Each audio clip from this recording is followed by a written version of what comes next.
नमो नमः।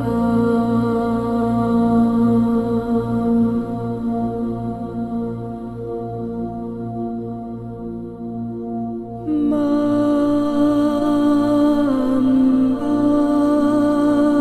ललिता देवी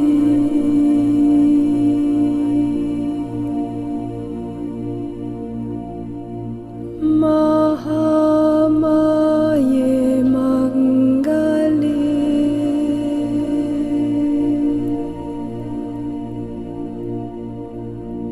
नमस्तस्यै नमस्तस्यै नमस्तस्यै नमो नमः।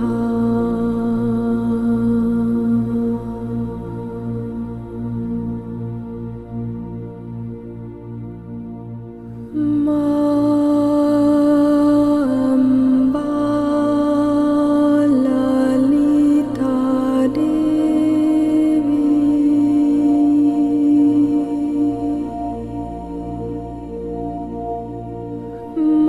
महाकाली भैरवी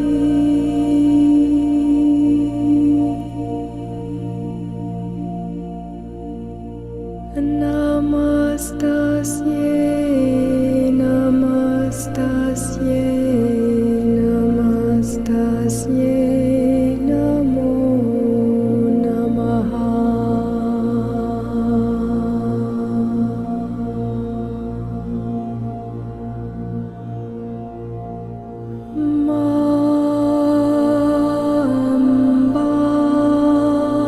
ललिता देवी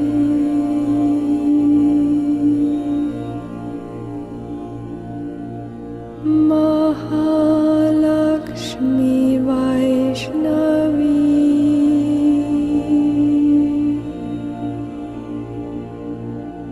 नमस्तस्यै नमस्तस्यै नमस्तस्यै नमो नमः।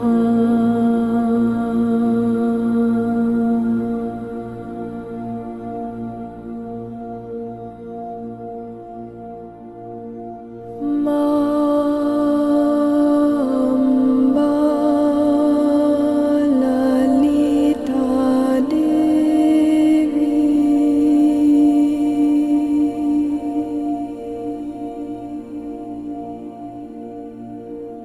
मां सरस्वती ब्राह्मी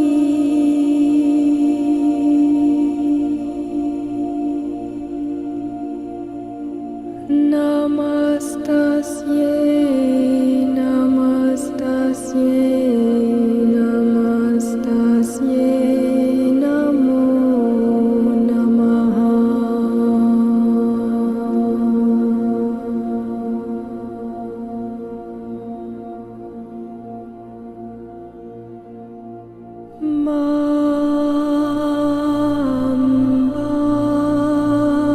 ललिता देवी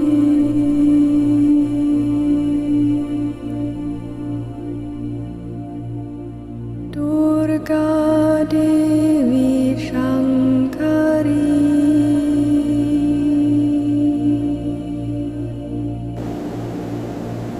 नमस्तस्यै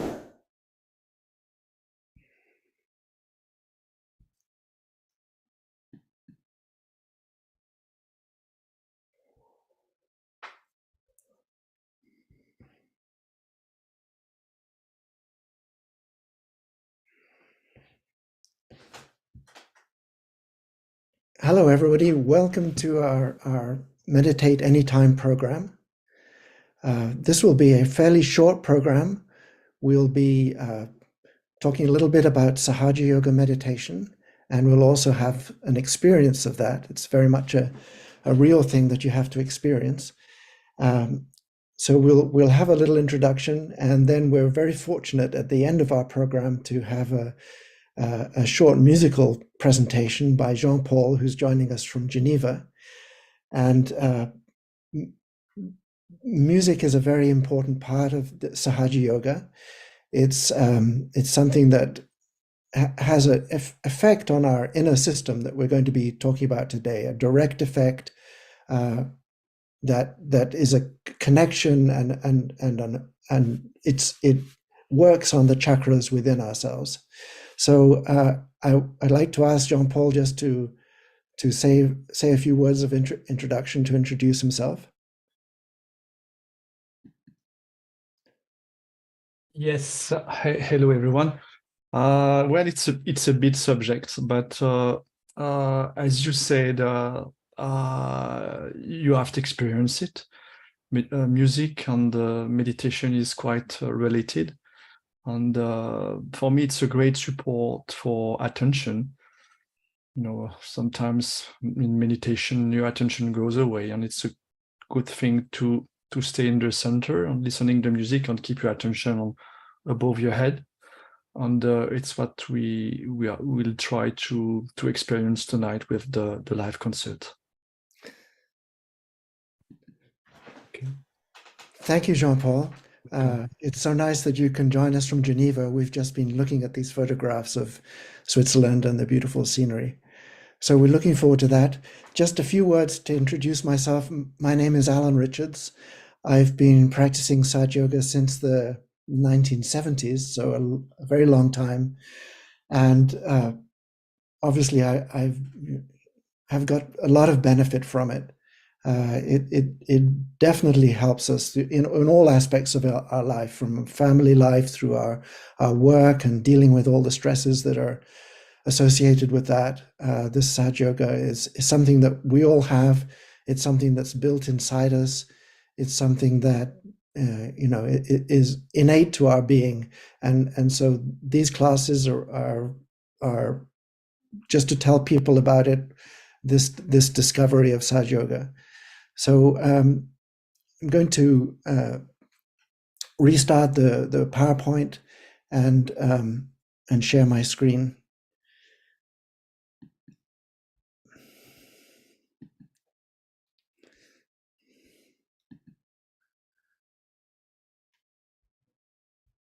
Okay. I'll stop my video.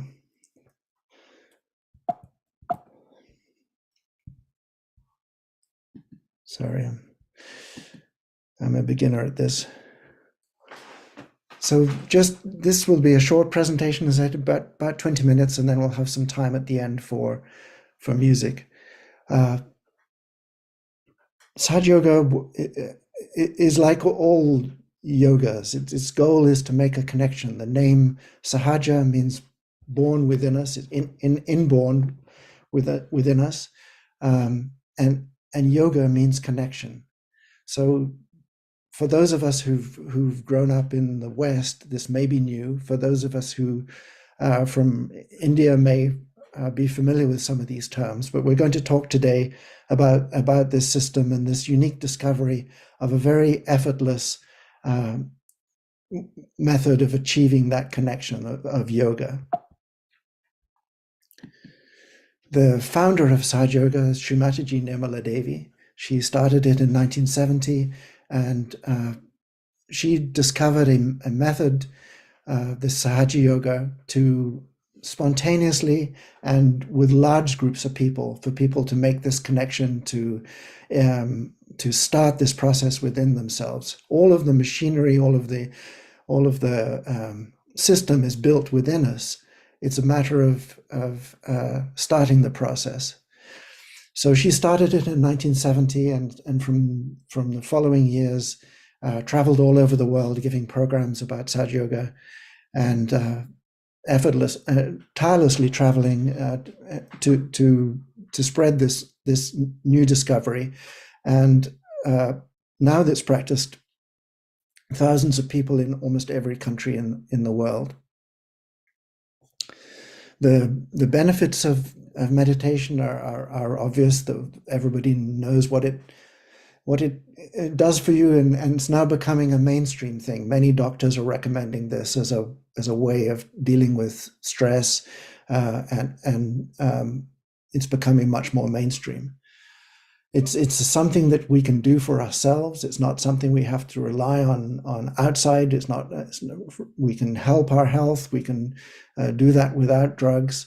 And at a deeper level, it helps us with our inner desire for a connection, for understanding why we're here, what life is about, and that there is some purpose for our being. And so that desire is fulfilled through making this connection. And yoga is that we talk about, and meditation is not so much a thing we do. It's a state that you're being in. So it's like, you may remember from childhood, times when you were just enjoying thoughtlessly without analyzing or categorizing or thinking things through, but just enjoying in a thoughtless state. That's what we aim for inside yoga, and we aim to stretch that out for a longer period of time where meditation can happen. So this all happens by this subtle system, 3 channels shown here on this diagram, and 7 chakras. Chakras are energy centers you may have heard of. They relate to both our physical being and major nerve plexuses, which control the function of the organs in that region of the body. But also on an emotional side, they're like the building blocks of what makes us the different qualities that we have.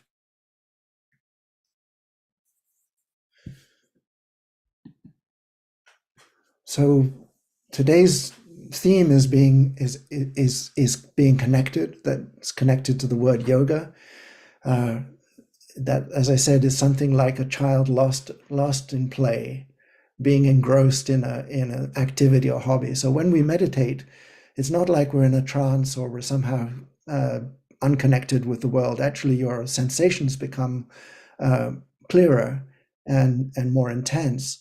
But we're not thinking. Our constant churning of the brain between the past and the future is stopped for some time. And a goal of this meditation is to stretch that out.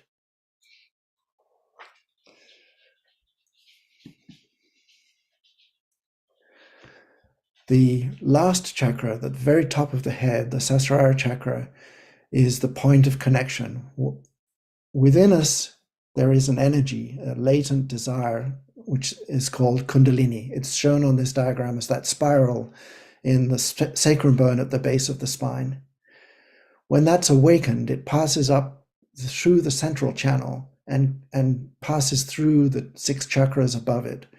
As it passes through those chakras, it improves them. It brings them back into the state of balance of how they should be. And when it reaches the very top, that's when this connection takes place. The connection between the individual spirit and whatever we want to call the all-pervading divine God, whatever our name for it is. It's that connection, and that connection brings us this joy. This happens once the Kundalini rises through the head and to the top of the head.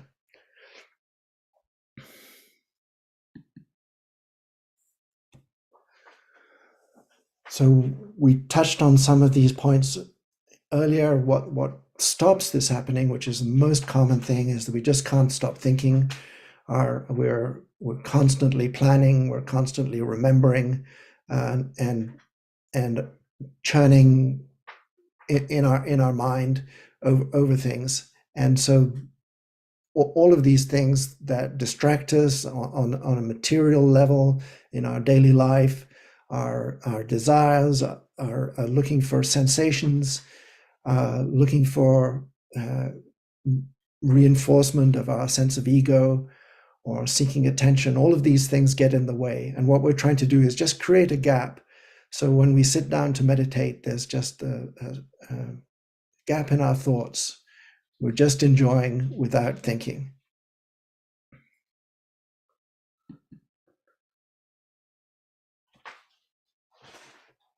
So to start this process, let's have an experience. Let's talk about how.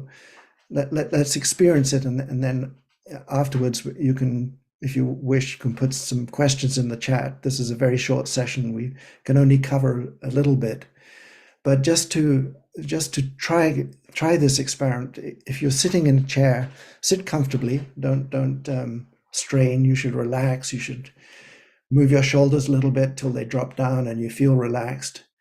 Sit comfortably. You can put your hands on your lap with your palms facing upwards, and just bring your attention inside yourself.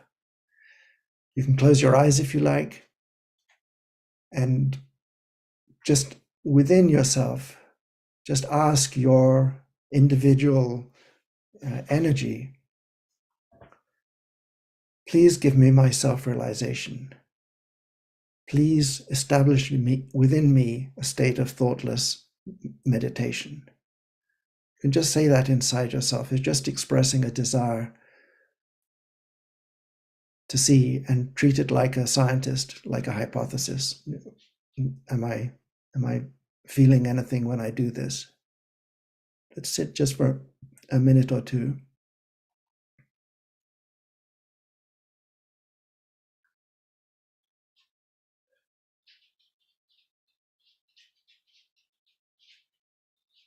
Then let's take our right hand up to the very top of our head, stretch our fingers back so that the skin in the palm of the hand is tight, and place our right hand right on top of the head. And just press down a little bit, right on the very top of the head where babies have a soft spot. Place the palm of the hand there, and then just rotate very slowly your right hand so that you're moving your scalp, and move it from the front to the right, to the back, to the left, to the front. So if you were looking down, it would be moving in a clockwise direction. Slowly move your hand. And at the same time, repeat the affirmation inside yourself: Mother Energy, please give me my self-realization. Moving the hand very slowly.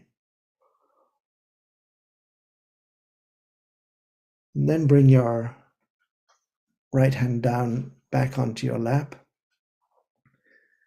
And without thinking, without focusing, without any effort, just be inside yourself and see if you are feeling any sensation on your hands. When this system is working, you feel like a coolness or a flow or gentle breeze across the palm of the hands.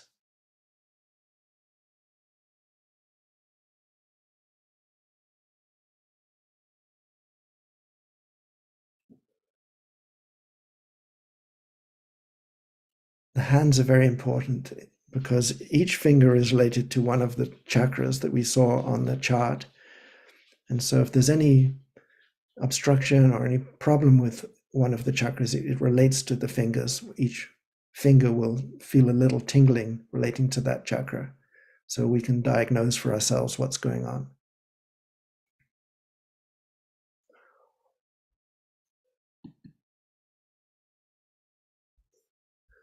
I'll just play a little music just for a minute or two.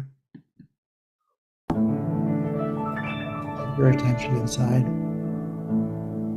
How carefully, beautifully God has created us. We never even felt the pinch. We became human beings. How did we manage to become human beings? We never even think about it, take it for granted. But what must be the tremendous force that has created you into a human? That's how we come to logical conclusion to understand that in evolution you have to ascend into your awareness and you develop a new awareness. This happens when this Brahmarandra opens out and the Sahasrara, which is the limbic area, completely opens and allows the Kundalini to come out. Now somebody asked me one more question, that why this happening is needed? Why not God created us just like this? And why is it necessary for Kundalini to be awakened? The reason is the human attention. First of all, you have to evolve. Slowly, slowly, slowly. When you evolve from amoeba to this stage, from carbon to amoeba to this stage, we have got within ourselves. They haven't brought the chart, but you have got it in the book. Different centers which denote our milestones along our progress. The last is now the Sahasrara. At this point, the human beings have got all other centers properly developed. Even the Sahasrara is developed. And what you have to do is to just make the connection with the divine. Now the connecting line also is there, the Kundalini in 3.5 coil, settled in the triangular bone. This connection has to be brought out of your head, which breaks through, and you start feeling this new awareness of collective consciousness. This is how the process takes place. It's a very simple process of just like sprouting the seed. But as you cannot sprout a seed by just dancing about it or singing about it or reading books about it, it has to go to the Mother Earth. In the same way, somebody who has the capacity, who has that love, who has that understanding of the Kundalini has to do the job. And once it is done, it's like one light enlightens another light. The another light has to steady itself first of all, know how to enlighten another light, and start doing it. That's how the work is going to move in the new direction of new awareness, which we call as Chaitanyamaya Chaitana, or enlightened awareness, or vibratory awareness. So these vibrations start flowing through you. Now what is that? You can feel it above, you can feel it round, which you have never felt before. Now this is the collective consciousness into which you have jumped. Your awareness, your being has jumped into a new awareness. This has to happen to most of the human beings. Just like it has happened to fishes, it has happened to turtles, it has happened to pigs. In the same way, this has to happen to the most of the human beings.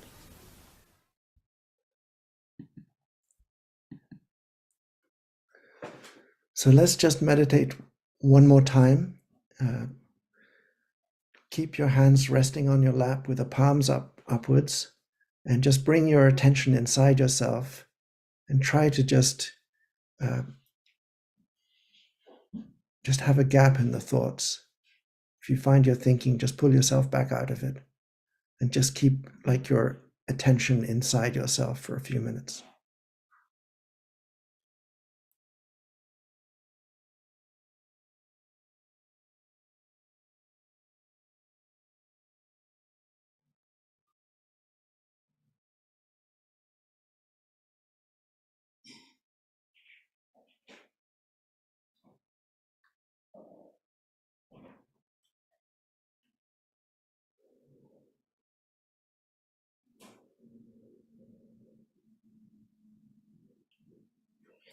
So we have just a very short time for this program.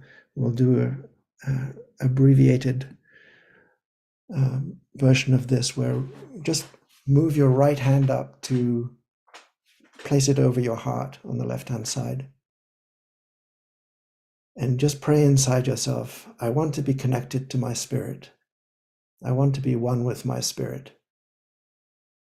I want to fill my heart with love, compassion, and joy. These are all the qualities of the heart center.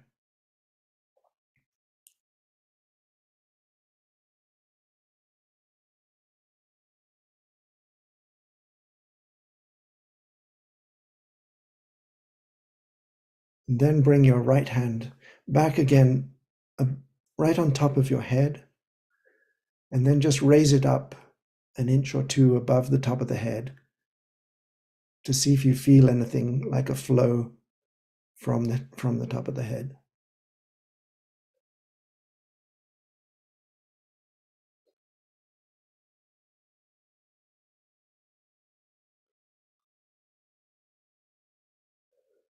So then we can bring our right hand down, back onto the lap.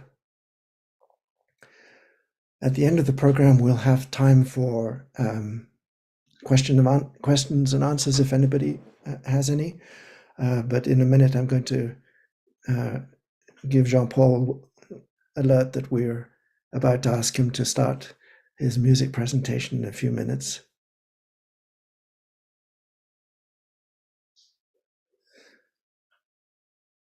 Okay.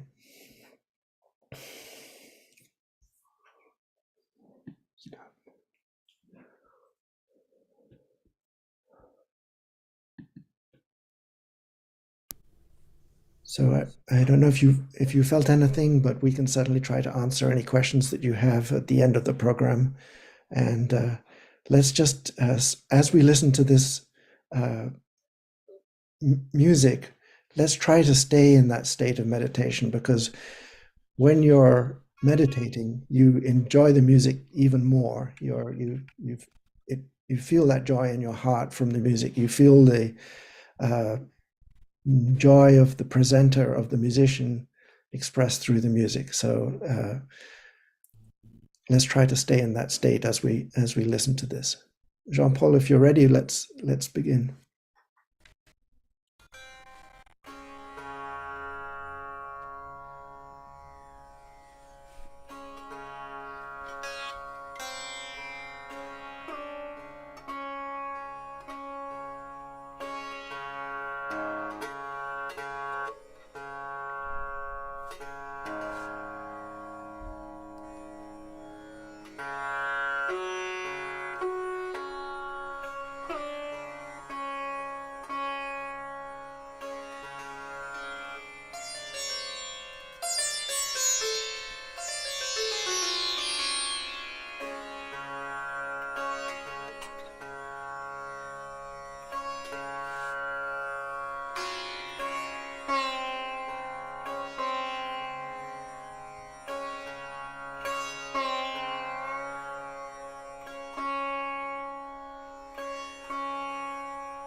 Thank you so much. It was very, very beautiful. We're so lucky to have live music. Jean-Paul, we were talking at the beginning a little bit about how you had only started music after you came to Sahaj Yoga. Would you like to say a little bit about your musical journey and your Sahaj Yoga journey and how they intersected with each other? Yeah, for sure. As you know, we spend a lot of time listening concerts with great musicians with Sri Mataji, and it was really a great experience. And at one point, I said, "Okay, I would like to learn this music because this music is so deep, and it's so nice to meditate with." So I started to learn music. I learned music about 25 years ago, and with different masters in Europe, in India, and gradually I really enjoy playing and playing for others. Not only playing for myself, because you need to share this music, and it's a great music. It's balanced music. Where this music put you in the center, and it's what we are trying to achieve, to be in the center, to be balanced. And yeah, that's it. Yeah, it definitely helps the meditation. It's very, very beautiful. So I think we're out of time. Just to let everyone know, this is a series of programs, and there are other programs in the evening and on the, speaking from the US time zone, where we have even more music. So please try to join as many of the series as you can. And thank you very much, everybody, for spending this time with us today.